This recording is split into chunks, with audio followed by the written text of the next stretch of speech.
The Picture by Amyas Northcote and read by Chris Halton. Superstition still exists in a certain part of Hungary. If a girl on New Year's Eve, after performing some simple ceremonies, looks into a darkened looking glass, she will see reflected in it the face of her future husband, provided that matrimony is always destined to be her fate during the ensuing 12 months. On a certain New Year's Eve not so very many years ago, a group of village girls who had assembled at the house of the farmer, Ivan in company with their elders to welcome the new year, were indulging in this ceremony amid peals of laughter and with apparently varying success. Amongst them was one Anna Pavlinska.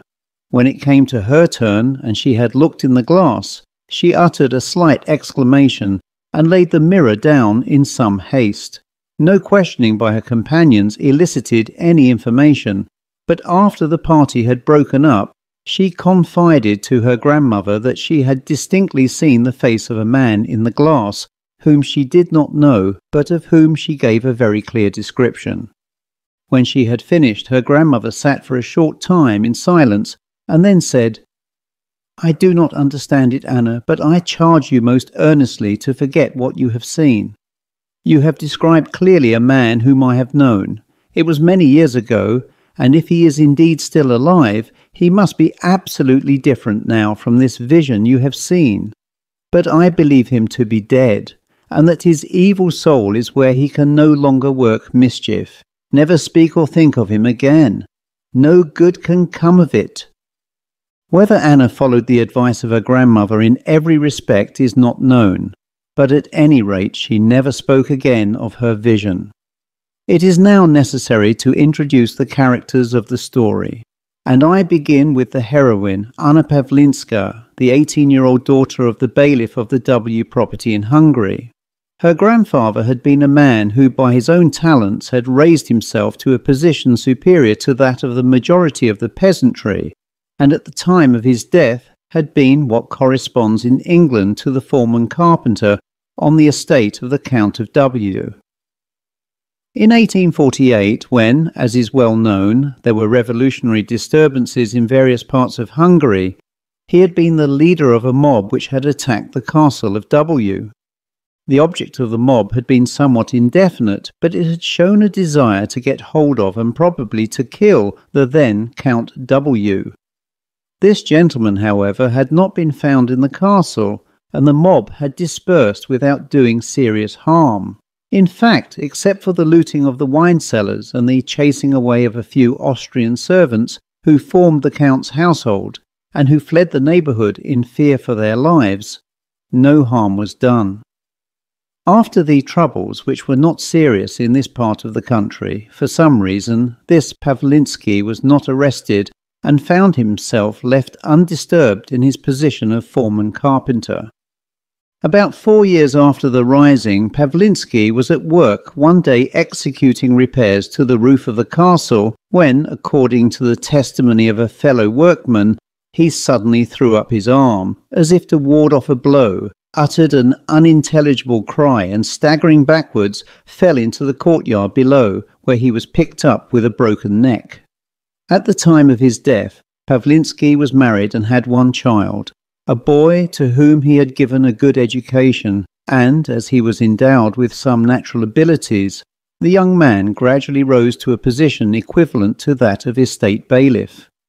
Some years after his father's death, the younger Pavlinsky returned one day from a tour of the property, and having dismounted, was standing by his horse in the courtyard of the castle when the animal suddenly became terrified and lashing out, kicked his master on the head, causing instant death. It was noticed at the time that the horse became tranquil again after the tragedy as suddenly as it had become excited. Pavlinsky the younger had also married and at the time of his death was a widower with one daughter, Anna, a girl of about 15 years of age, whose mother had died at the time of her birth. She and her grandmother were, therefore, the only surviving members of the Pavlinsky family, and being left in poor circumstances, they took up their abode with a distant relative of the elder woman, a well-to-do farmer named Ivan. Under his roof, Anna lived up to the age of 18, making herself useful to her host and hostess, and receiving through the care of her grandmother a slightly superior education to most of the village girls. She developed into a good-looking lass of a rather reserved and dreamy temperament, full of imagination, and was not especially popular with the young people of the village, since they felt that she was, in a sense, aloof from and different to themselves.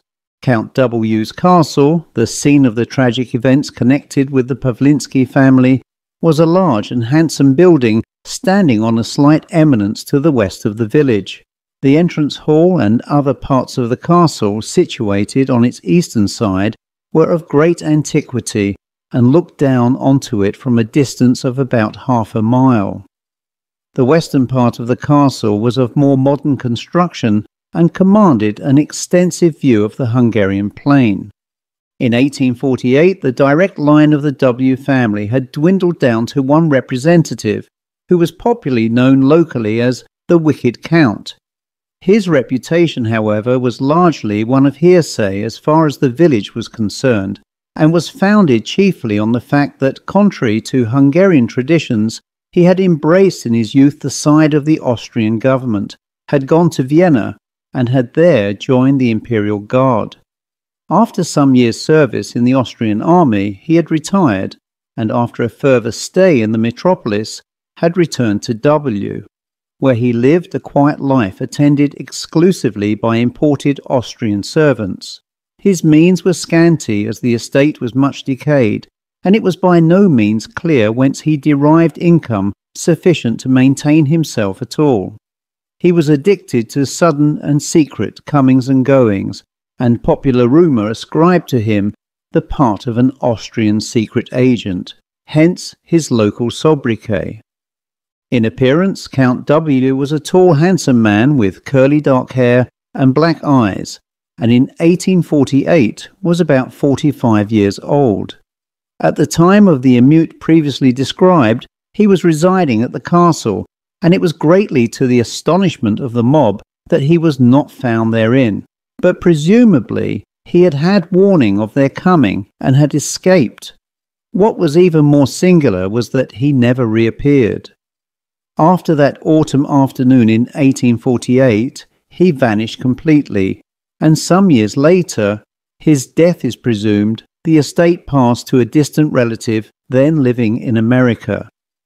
This gentleman did not care to leave his American interests in order to take possession of a practically bankrupt estate, and accordingly selected a firm of agents in Budapest to take charge of his affairs, closed up the castle and caused caretakers to be established therein, pending the date when he might wish actually to reside in his Hungarian home. Such was the position of the castle of W at the date of the opening of the story. 2 or 3 months had elapsed since the scene first described, when one day old Michael, the custodian of the castle, hobbled down to Ivan's home, which stood at the entrance to the village, in considerable distress. He himself had long been crippled with rheumatism, and the bulk of the work at the castle had been performed by his old wife. He now came to explain that she had fallen down and injured her hip, and that he was anxious to obtain the help of one of the village girls to look after his wife and to do what was necessary at the castle. After some talk, it was arranged that Anna should go to the help of Michael and his wife, and it was not long before she found herself installed in her new work. At first it was expected that the old woman would soon recover, but she did not do so, and Anna quickly became so indispensable that at the next visit of the Budapest agent, Michael pleaded for her permanent appointment. This was arranged without undue difficulty.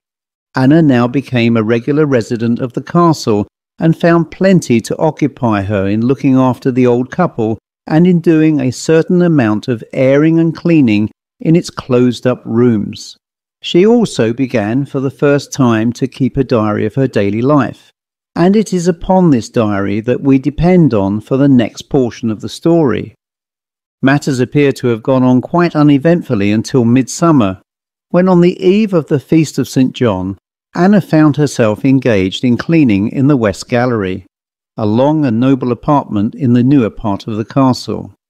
She had actually finished her day's work, and before going downstairs, was standing by the last open window, leaning against the framework and gazing dreamily out over the low Hungarian plain towards the setting sun.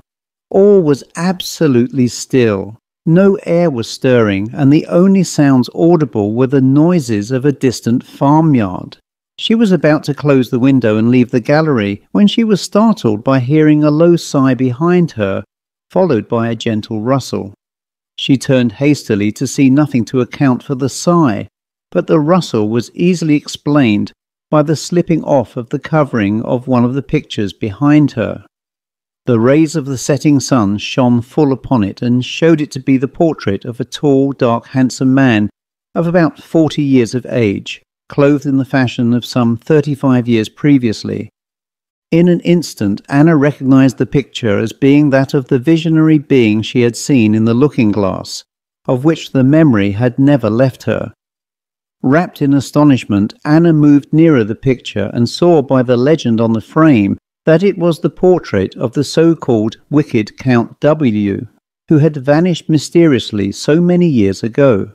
She gazed fixedly at the picture, and as the declining beams of the sun shed their last glory upon it, it seemed to her that human intelligence showed itself in its painted lines.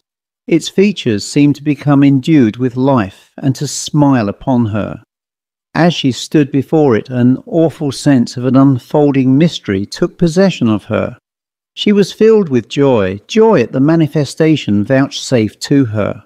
She was filled with fear of the uncanny, of the unknown future that was spreading itself before her. At that moment she heard Michael's voice calling from below, and hastily shutting the window, she ran downstairs. Neither then nor at any subsequent time did she speak of her experience either to Michael or to her grandmother, nor did she follow her general household instructions and replace the covering on the picture, which gradually came to exercise an extraordinary fascination upon her. It became a habit to spend long hours gazing at and, as she imagined, communing with it. In fact, her diary is filled to a large extent with her accounts of mystic correspondence with her painting lover, for into such she gradually transformed the picture. Time went on until one afternoon in September, when old Michael once more came down to Ivan's home in as great trouble as before, this time to report the disappearance of Anna. It appeared from his story that her work that day had consisted in cleaning out a room known as the Countess's boudoir, which adjoined the West Gallery. The last time she was seen was at about 3:30, when she had come downstairs in search of some article needed for her work. She was then in her usual health and spirits, and having found what she sought, had returned to her work. She usually came down to the lower floor where she and the caretakers lived at 5 to attend to various small duties, and since at 5:30 she had not appeared. Michael had called to her and received no reply, and had gone upstairs to seek for her. He found the Countess's boudoir littered with Anna's household implements, but no trace of the girl, for whom he consequently made a search elsewhere. In the course of this search, he discovered the uncovered picture of the wicked Count and an open window in the West Gallery, but of Anna he could see and hear nothing. Although his wife was positive that Anna had not gone out, he decided ultimately to go down to Ivan's home, partly in the faint hope of finding her there, and partly to give the alarm and obtain help for a further and more thorough investigation of the castle. Ivan and one of his sons accordingly returned there with the old man, but despite a careful search in all parts of the building, they could find nothing to indicate what had become of Anna. The following day, another search party, headed by the village priest, made an even more careful exploration of the castle and its surroundings, but with a like result. Anna had vanished as mysteriously as the Count, and like him, she never reappeared. The affair created a village sensation, but was forgotten, save by a few, after the lapse of some years. Some 8 years after the disappearance of Anna, the then owner of the property wrote to his Budapest agents that having made a fortune sufficient for his needs, he intended to leave America and take up his abode at W. He gave instructions that the castle should be put in repair and modern conveniences installed. A firm of Budapest builders was employed for the purpose, and in the course of their work the following curious discoveries were made. In the eastern or older part of the castle was situated the great entrance hall panelled with magnificent old oak.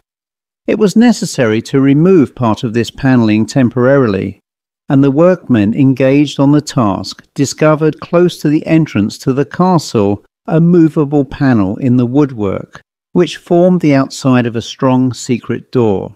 This door opened onto a short passage leading into a tiny but lofty room, lighted and aired by a narrow slit in the stonework above the main entrance. In this room were a chair and a small table, and seated at the table, with its arm resting on a bundle of papers, was a skeleton which, by the remains of the dress, was easily identifiable as that of the missing count. The papers proved that he had been in the secret employ of the Austrian police, and it seems clear that on learning of the approach of the mob, he had fled for safety to this hiding place, taking the papers with him.